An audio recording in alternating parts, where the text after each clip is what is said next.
Bonjour, il est 11h30. On va essayer de faire comme la SNCF d'autrefois. On va démarrer. Merci de vous arrêter pour ce thème original qui est parfois peu abordé, cette relation entre technologie et territoire. La ville, transition démographique et santé, un enjeu digital. Alors en effet, on est dans une période un peu particulière où s'enchevêtrent trois transitions qui finalement agitent l'ensemble de toute pensée politique. Une transition du digital ou du numérique, dont nous sommes qu'au début finalement. Une transition écologique que maintenant, je dirais, le débat public a bien intégré comme une transition obligatoire. Et une transition démographique. Celle-ci est parfois moins bien perçue. En particulier, l'augmentation de l'espérance de vie en bonne santé. On est souvent avec un discours qui est centré sur les confins de la vie dans des structures particulières, mais on oublie en fait l'essentiel, c'est les 83% de personnes de plus de 75 ans qui sont en parfaite santé. Ils peuvent avoir une maladie ou une autre avec des comprimés, mais à côté de ça, ils ont une vie en pleine santé. Ils participent largement à la vie sociale, à la vie économique. Ils produisent environ 34 milliards d'euros de services non salariés. Quand on sait que la dépendance coûte 24 milliards, on peut se dire qu'ils sont rentables. Ils sont demandeurs de services, de produits, et leur proportion dans la population va augmenter de manière continue jusqu'en 2040-2050. 2040, on estime que 35% de la population aura plus de 65 ans. C'est considérable, c'est considérable. On ne peut pas imaginer que les autres générations sortent indemnes. Ou on ne pourrait pas imaginer, dans un État intelligent, que tout le monde n'en tire pas profit. Le gisement d'emplois qui avait été évalué à 2 millions d'emplois supplémentaires dans les services, les produits, mais aussi on va arriver avec une génération digitale. Toute grand-mère a très bien compris que quand on peut voir ses enfants en Skype ou en Zoom sur iPad, on sait se servir d'un iPad, il n'y a pas de souci. Donc en fait, cette fracture numérique qui a intéressé les personnes nées dans les années 30 va s'effacer dans les 2-3 ans à venir. Et s'il y a fracture numérique, elle sera la même que pour toute population, quel que soit l'âge, qui est en situation de difficulté d'insertion sociale. Mais il n'y aura plus de fracture numérique senior. Et dans la ville, on voit bien que notre ville, conçue par la révolution industrielle pour la production et la vitesse, est devenue finalement un lieu de vie de la majorité de la population mondiale et que la ville doit être en accord avec sa population pour ne pas être un lieu d'aliénation par la vitesse et par le travail. Et c'est là qu'il nous faut finalement réinventer la ville, réinventer une manière d'habiter la ville qui laisse place dans une politique d'inclusion aux personnes âgées, aux personnes à mobilité réduite, aux personnes qui ne sont pas dans le groove, dans le move. J'avais un ami sociologue qui me disait que si on associe les personnes âgées, les personnes en situation de précarité économique, en situation de handicap, en situation de recherche d'emploi et de précarité du travail, on a une personne sur deux qui est précaire ou vulnérable. En fait, on est dans une société où la vulnérabilité va être le trait commun qui va nous permettre de faire société. Là, c'est complètement une révolution de la pensée de la ville à laquelle nous sommes invités. La santé est un enjeu majeur puisqu'on sait très bien que c'est dans les populations vulnérables que la prévention est la plus difficile à conduire. Et c'est là qu'assez curieusement, le numérique qui peut être conçu comme un objet de technologie pour cadre dynamique qui est figure de technologie, de progrès, est peut-être l'outil qui va nous permettre, de manière contre-intuitive, à faire que la santé et la prévention soient accessibles à tous. Et c'est sur cette inversion finalement des valeurs, cette place nouvelle du numérique qu'on vous invite dans ce parcours à voir les différents aspects du digital dans la ville de demain qui permettra la santé de tous. Et pour ouvrir ce débat, quoi de mieux que de penser à la Smart City. Et donc nous remercions M. Simon Davis, directeur de architecture ingénieur associé Life Designers, vice-président environnement, de nous présenter les Smart Cities. Bonjour à toutes et tous. Donc, je suis vice-président de la Fondation AIA, qui est une fondation d'entreprise d'un grand groupe d'architectes, d'ingénieurs associés, dont le but est précisément de mener des recherches prospectives sur les questions de l'architecture, la santé et l'environnement. Et ces dernières années, on s'est spécialisé sur un enjeu en particulier qui est la question de la ville de tous les âges et la question de l'urbanisme favorable à la santé.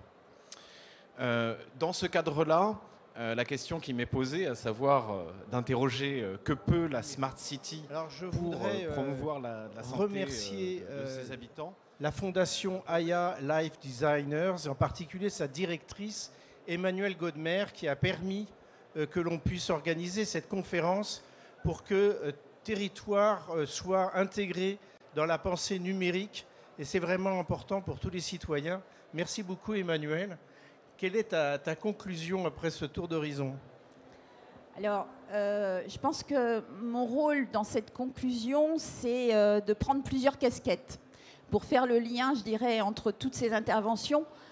Parfois, on s'y perd un peu, objectivement, et je vais essayer de faire le lien entre tout le monde. Voilà, c'est l'enjeu que je me donne pour conclure cette table ronde.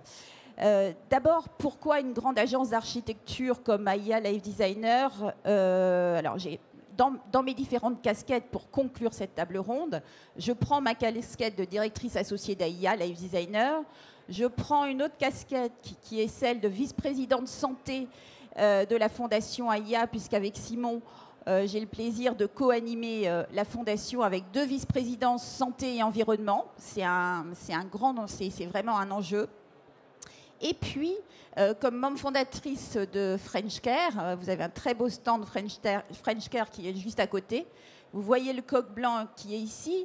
Et le care, on ne parle pas du cure, on parle du care. C'est vraiment de faire le lien entre tous les acteurs qui travaillent dans ce secteur de la santé globale, qu'ils soient physiques, mentales ou liés au bien-être. Et bien sûr, le digital est un lien dans tout ça.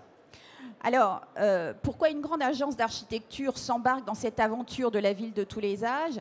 D'abord parce que, 2 mots sur AIA. AIA est une agence d'architecture très particulière puisque nous embarquons dans un collectif depuis plus de 50 ans l'ensemble des acteurs de la conception, architectes, ingénieurs, designers, acteurs des travaux, de la synthèse, du BIM, ce qu'on appelle la maquette 3D qui est notre numérique à nous dans le bâtiment. Et ça, c'est une particularité, puisqu'en France, vous ne connaissez peut-être pas dans ce public le monde de la maîtrise d'œuvre, mais en France, vous avez des architectes qui s'associent avec des ingénieurs et qui se séparent ensuite quand les projets sont terminés ou en cours d'études. Nous, on intègre cette co-conception dès le départ. Et c'est vraiment l'ADN de base qui est resté chez nous, enfin, qui a été conçu par les fondateurs d'AIA il y a plus de 50 ans et qui est encore réellement dans notre ADN aujourd'hui. Et ça, c'est une particularité. L'autre particularité, vous verrez que la conclusion, c'est la ville de tous les âges, c'est d'intégrer les usages au cœur de la conception. Les usages en santé. Je suis soignant, comment je soigne demain ? Je suis médecin, quelles vont être les technologies qui vont me permettre de soigner différemment demain ? Et nous, quelque part, si on fait bien notre job en tant que concepteur, on aide cette évolutivité. On est un tout petit maillon, mais si on fait bien notre job, on permet que cette évolutivité, elle soit au cœur de la conception, aussi bien des territoires, donc des grands territoires, donc en termes d'urbanisme, ou des bâtiments. Ça, c'est une première chose. La seconde chose, pourquoi on a créé une fondation il y a maintenant plus de 10 ans, c'est parce qu'on a beaucoup voyagé, on a beaucoup interrogé les pratiques, et à un moment, on nous a demandé, mais vous avez une démarche citoyenne, comment vous pourriez faire pour mettre vos savoir-faire, vos expériences, bonnes ou moins bonnes, au cœur, je dirais, de la pratique et que les gens puissent l'interroger. Donc on a créé cette fondation qui s'appelle Architecture, Santé et Environnement. C'est bien ce triptyque qui est important et qui, comme l'a expliqué Simon, travaille sur 2 axes.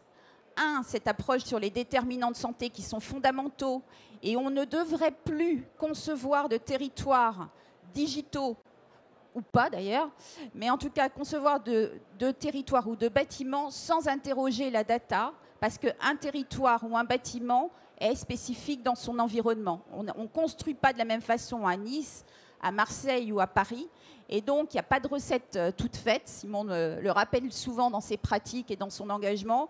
Il y a vraiment du sur-mesure, de la haute couture en fonction des territoires. Et si on veut vraiment s'occuper des gens, et parler de santé globale, il faut s'attacher à la spécificité des territoires. Donc la Fondation s'y attache au travail sur les déterminants de santé. Je vous engage à aller voir la très belle exposition qui a lieu à Grenoble en ce moment, qui vient d'être inaugurée et qui fait suite à la Biennale d'architecture de Venise sur comment vivrons-nous ensemble demain. Là aussi, le digital est fondamental dans ce lien. Donc ça vient de démarrer, c'est jusqu'au mois de juin, voilà, donc c'est sur le site de la Fondation et vous pouvez y aller, allez-y, franchement, c'est riche d'enseignements. Et puis, on a le plaisir avec Gilles de vous annoncer une belle nouvelle, puisqu'on est dans un renouvellement des travaux de la Fondation, d'où le titre de cette table ronde.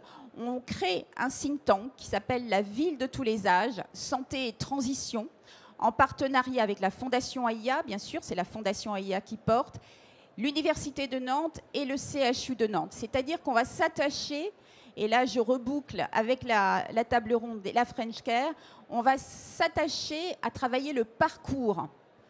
Si on parle de la ville de tous les âges, si on parle de cette transition démographique auquel on doit faire face, du logement à l'EHPAD. Mais entre-temps, il se passe plein de choses. Il se passe différents types d'habités, différents types de faire le lien social fondamental. Vous parliez tout à l'heure de santé mentale. Sans lien social, il n'y a pas de bonne santé globale ou mentale.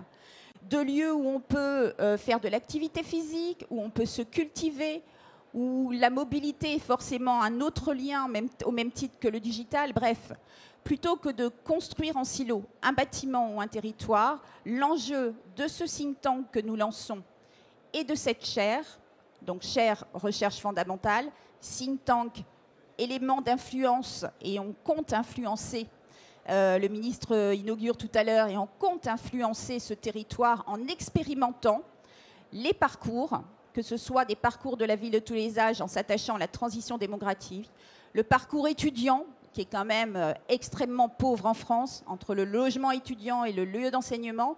Et on peut comme ça décliner des cas d'usage qui sont extrêmement importants pour structurer le territoire. Alors ça veut dire aussi qu'on ne peut pas tout attendre en termes de montage juridique et financier pour accompagner ces projets des pouvoirs publics, mais qu'il faut co-construire public-privé, financer public-privé, assurer une gouvernance public-privé. Et je suis nantaise, Simon est nantais également, et on a la grande joie de pouvoir participer au grand débat sur la fabrique de la ville que vient lancer la maire de Nantes. Et je compte bien expérimenter sur la ville de Nantes. Dernier point, la French Care et Wise Factory. Alors AIA est partenaire de Wise Factory. Pourquoi ? On sort de nos champs. D'ailleurs, on se confronte souvent à cette problématique dans le digital et numérique. Il y a des maîtres d'œuvre digitaux, il y a des maîtres d'œuvre d'urbanisme et de bâtiments. On parle le même langage, mais on ne parle pas du tout de la même chose. Donc, comment on peut construire des bâtiments ou des territoires digitaux natifs, je ne sais pas comment on dit, ou digital natifs, si on veut parler en anglais, si on ne travaille pas ensemble? Et si, sur la base, nous, de notre technique, de notre infra, on ne vient pas plugger ce qu'on appelle un jumeau numérique qui interroge les usages, qui sont tous différents d'un environnement à l'autre. Donc l'enjeu en étant partenaire de Wise Factory, c'est quelque chose qu'on lance ensemble, c'est vraiment cet enjeu de co-construire des territoires digitaux natifs et des bâtiments digitaux natifs. Et la French Care est clairement aujourd'hui pour moi, grâce à la BPI, grâce à l'État, je remercie Antoine Ténière de nous avoir sollicité pour être membre fondateur de French Care, une formidable occasion de co-construire entre les acteurs de santé qui ne se parlent pas. On a les biotech, on a le numérique, on a les concepteurs, etc. On fonctionne en silo, on est super fort en France pour fonctionner au silo. Nous, notre ambition en participant à la French Care et en étant membre fondateur de French Care, moi je suis ambassadrice sur la région Pays de Loire et je coordonne l'ensemble des ambassadeurs au niveau national, c'est vraiment de se dire comment on expérimente, comment on fait le lien en tant qu'agence d'architecture et d'urbanisme entre les acteurs pour essayer de concevoir des parcours où on interroge la data, on construit des parcours et on les porte d'un point de vue juridique et financier. Désolée, j'étais un petit peu longue, mais je voulais faire le lien. Merci. Merci. Merci beaucoup. Merci à chacune et à chacun d'entre vous d'avoir pris du temps pour ce thème original. Et très bon congrès Made in Tex.